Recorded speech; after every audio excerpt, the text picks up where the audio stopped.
Fotossíntese, a definição desse tipo de processo bioquímico, as importâncias da fotossíntese, as equações que representam a fotossíntese, onde ocorre fotossíntese, você vai ver que lá na folha tem tecidos da folha onde esse processo acontece, qual é do cloroplasto, a importância da clorofila e o tal de ponto de compensação luminoso ou fótico. São os assuntos dessa aula, mais uma aula aqui do canal, para você retomar os seus estudos ou manter o ritmo de estudo nessa quarentena. Vamos continuar estudando aqui comigo, aprenda com a aula, eu espero que você aprenda com essa aula. Vamos para ela então.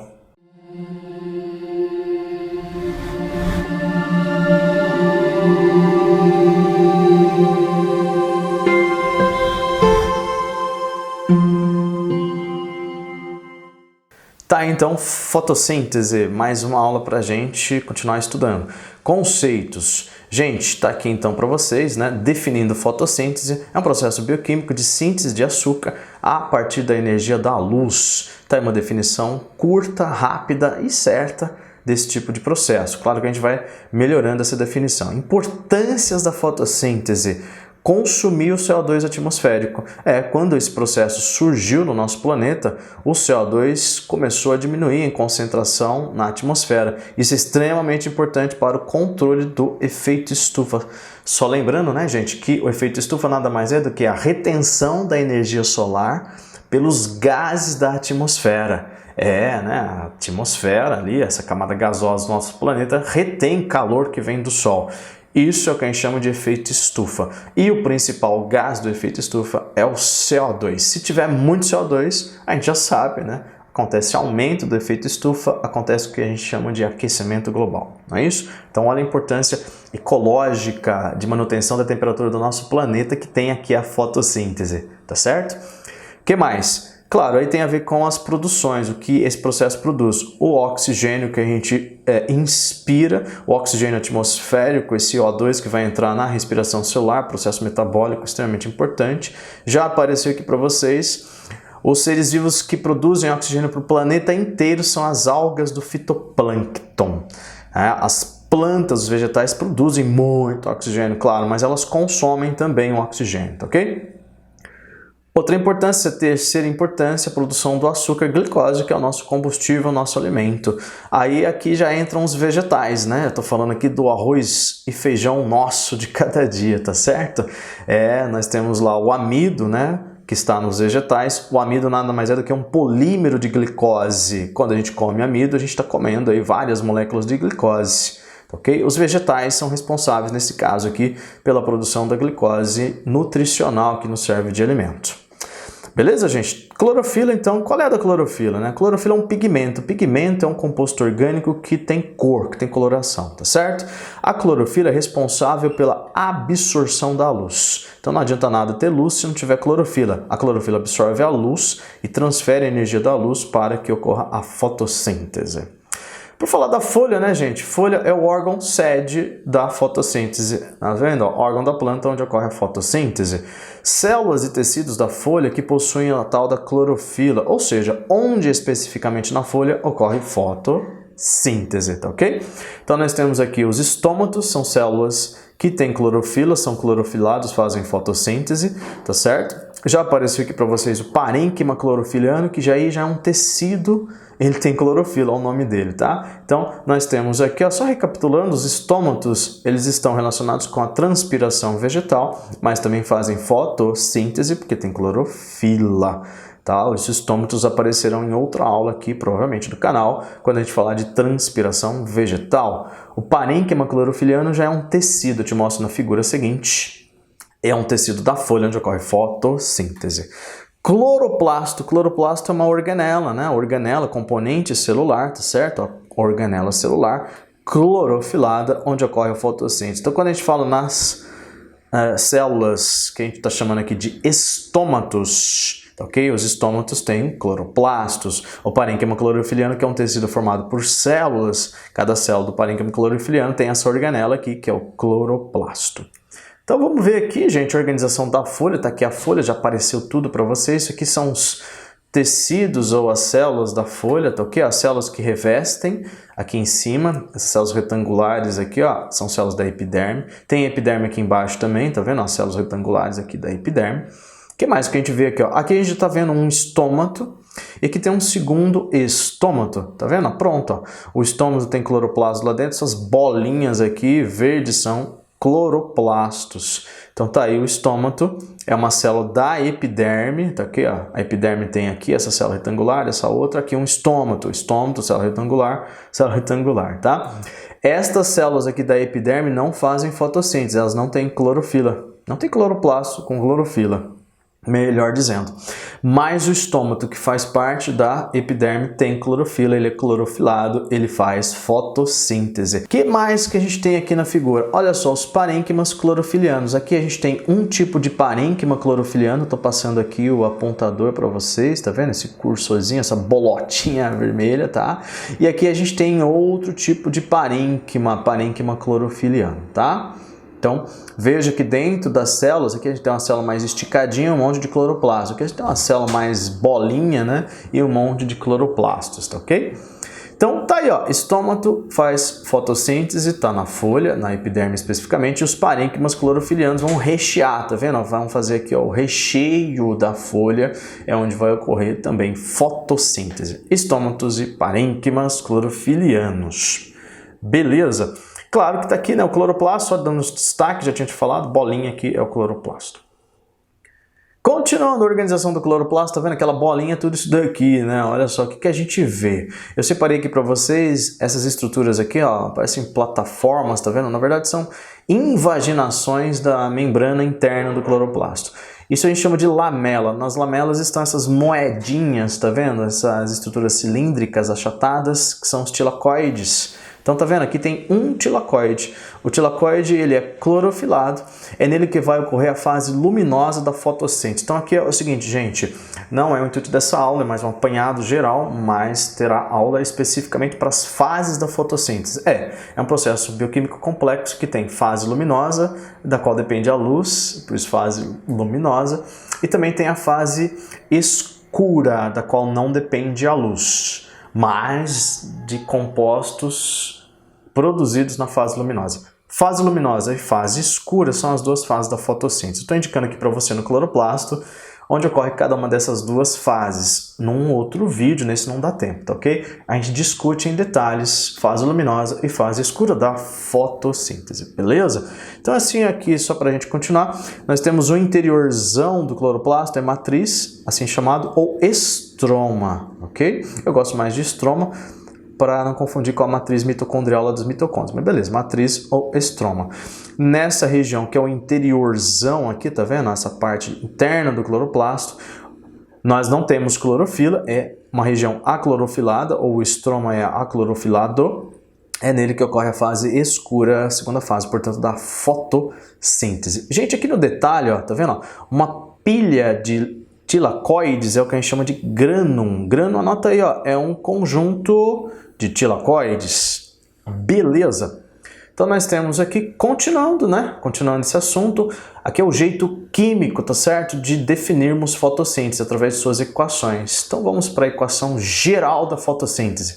Já apareceu aí, ó, 6CO2 mais 6H2O, gás carbônico, água, tá ok? Vão reagir, esses são os reagentes inorgânicos, compostos mais simples. Isso depende da luz, tem que ter clorofila também. Acontecerá a formação do C6H12O6, essa é a molécula da glicose, mais 6O2, que é o gás oxigênio. Então nós temos aqui um composto complexo, orgânico, certo? Sintetizado a partir de dois compostos mais simples inorgânicos. Claro que o gás oxigênio também é formado, composto inorgânico, extremamente importante para a vida dos seres, claro que utilizem o gás oxigênio. Tá? Equação agora biológica. Eu estou chamando assim de equação biológica, turma, porque é assim, ó, a gente descobriu que o gás oxigênio, tá certo? Eu vou usar essa equação de cima. Ele se origina aqui da molécula do H2O, tá? O gás oxigênio, né? Ele não vem do CO2. É que assim, ó, o CO2, claro, tem oxigênio, a água também. Então ficava a dúvida, né? Ficou essa dúvida, na verdade. De onde vem o O2? Do CO2 ou da água? A gente descobriu que o gás oxigênio, ele vem da água. Só que se você contar, aqui tem 6 oxigênios, né, na molécula de água. Aqui, ó, a gente tem 6 vezes 2, 12, a gente tem 12 oxigênios. Então, tá faltando oxigênios aqui na água. Na verdade, tá faltando água. Então, a equação biológica tem excesso de água. Ó, ela indica a origem do O2 a partir da água. E veja, pronto, já coloquei, ó. Ela tem o dobro de H2O em relação à equação geral. Gente, as duas equações estão corretas, tá certo? Tanto a equação geral quanto a biológica. Só que a equação biológica, ela indica pra gente que o gás oxigênio formado, ele veio lá da molécula do H2O. Beleza? Então vamos continuar aqui acompanhando comigo. Ó. Então nós temos gás carbônico e água em excesso. Pronto, isso vai formar a glicose, C6H12O6, o 6 oxigênio, 6O2, tá? E também a água que estava em excesso. Tá vendo? Toda vez que tem excesso no reagente, esse excedente sai aqui nos produtos. Pronto, glicose, gás carbônico e água em excesso. Tá certo? Então, olha só, a gente tem duas equações aqui que dizem a mesma coisa, né? Que a glicose, sintetizada a partir do gás carbônico e da água, também é produzido, claro, gás oxigênio, tá certo? Só que a equação de cima está quimicamente correta, ok? A equação de baixo, que é a biológica, ela está quimicamente correta também, só que ela também indica a origem do O2 a partir da água. Agora a gente tem aqui, ó, a equação simplificada. A equação simplificada nada mais é do que a equação geral dividida por 6. Ó. Tem 6 aqui, ó, em todos os reagentes e produtos. Então, olha só como é que fica. Ó. Fica CO2 mais H2O, gás carbônico e água. Isso vai dar CH2O, olha só, um jeito aqui simplificado de escrevermos uma molécula de açúcar. Carboidrato, aqui dá pra gente ver bem a definição, né? Carbono hidratado, ó, carbono com H2O, por isso que se chama carboidrato, inclusive. Claro que tem também o O2, então tá aí a glicose, né? Um jeito simplificado de escrevermos a glicose, e o gás oxigênio. Muito bem, tá aí as três equações, né? Estão aí as três equações da fotossíntese, jeitos de definirmos quimicamente e biologicamente também, claro, a fotossíntese, beleza? Muito bem, gente. Ó, nós temos aqui agora, para a gente fechar essa aula, ponto de compensação luminoso ou fótico. Vamos ver o que é isso então. Tá aí, ó, ponto de compensação luminoso ou fótico, você vai chamar de PCL, as siglas, né? Ou PCF. Olha o que ele é, intensidade de luz, em que a fotossíntese igual à respiração. Então nós temos fotossíntese igual à respiração nessa intensidade de luz.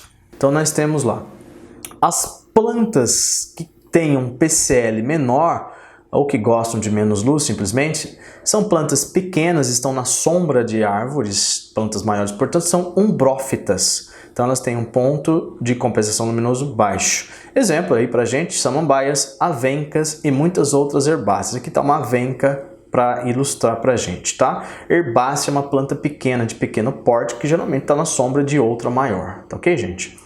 Plantas, por outro lado, que gostam de muita luz, têm um PCL maior, são heliófitas. Hélio significa sol, não é isso? Então nós temos aqui, possuem um PCL alto. Quem são plantas assim? Árvores, que são plantas maiores, e arbustos, que são plantas um pouquinho menores. Arbusto é menor do que uma árvore. Só para você ter uma ideia, tá aqui um exemplo de arbusto, né? Arbusto é uma planta que tem até 6 metros. Se passar de 6 metros de altura, aí a gente já vai chamar de árvore, tá? São definições muito próximas uma da outra, né? Gente, então vamos ver um pouquinho das umbrófitas e heliófitas, aí a gente fecha esse conceito de PCL, exemplificando com esses dois tipos de plantas, tá ok? Planta que gosta de sombra, umbrófita, planta que gosta de sol, heliófita. Então, assim, ó, ponto de compensação luminoso ou fótico, só para a gente definir. Tá vendo? A gente tem aqui a fotossíntese aumentando à medida que se aumenta a intensidade de luz. Ó, a gente tem aqui ó, a intensidade de luz no eixo X, tá certo? E a taxa de fotossíntese de respiração aqui no eixo Y. Beleza? Então nós temos ó, fotossíntese aumentando até que chega num ponto que não aumenta mais, tá? A respiração, veja só, a respiração fica constante independentemente da luz. Então, à medida que se aumenta a intensidade de luz, a respiração fica constante. Olha só, nesse ponto aqui, a gente tem a intersecção, ou o encontro da fotossíntese com a respiração. Se a gente projetar aqui no eixo X, nós vamos ter o ponto de compensação fótico ou luminoso. Então, não vá se esquecer, o ponto de compensação fótico luminoso é a intensidade de luz, intensidade luminosa em que fotossíntese é igual a respiração. A gente vê isso no gráfico, nessa região de encontro entre fotossíntese e respiração. Beleza, gente? Ok? Dúvida? Pergunta, hein? ok?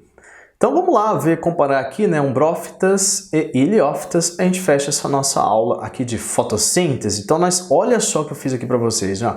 Nós temos aqui a fotossíntese ocorrendo na sombra, tá vendo? A fotossíntese aqui dessa planta, ela vai ter um PCF de sombra, ou um PCF menor, tá? Então nós temos aqui um PCF menor, tá certo? A respiração desse vegetal está aqui, eu estou passando aqui a bolotinha vermelha para vocês verem. Então, nessa região a gente tem intersecção fotossíntese e respiração. Aqui embaixo, no eixo X da intensidade luminosa, a gente tem um PCF menor. Então, esse PCF menor é de uma planta umbrófita, tá? Então, só para você saber identificar num gráfico qual que é a umbrófita, qual que é a heliófita. Aqui já está bem nítido, né? Olha só, aqui já está bem nítido, né, turma? Ó, que essa fotossíntese é maior, tá certo? É de uma planta, então, que gosta de mais luz, é de uma planta heliófita. Então, nós temos aqui ó, um PCF maior, PCF de sol, né? A taxa de respiração dessa planta é maior também, só que sempre constante ao longo da intensidade de luz. Aqui a gente tem intersecção, tá? Fotossíntese e respiração. Aqui no eixo X, o PCF dessa planta que gosta de mais luz, desculpa. Então a gente tem aqui uma planta heliófita. Então acho que fica bem claro, né? A fotossíntese que é menor, tá aqui, vai ter um PCF menor, essa é uma umbrófita. A fotossíntese maior, obviamente vai ter um PCF maior, é de uma planta heliófita. É isso, identificou aí planta umbrófita de heliófita? Tá aí, foram os assuntos dessa aula, espero que você tenha aprendido com ela. Abraços, beijos, até a próxima aula!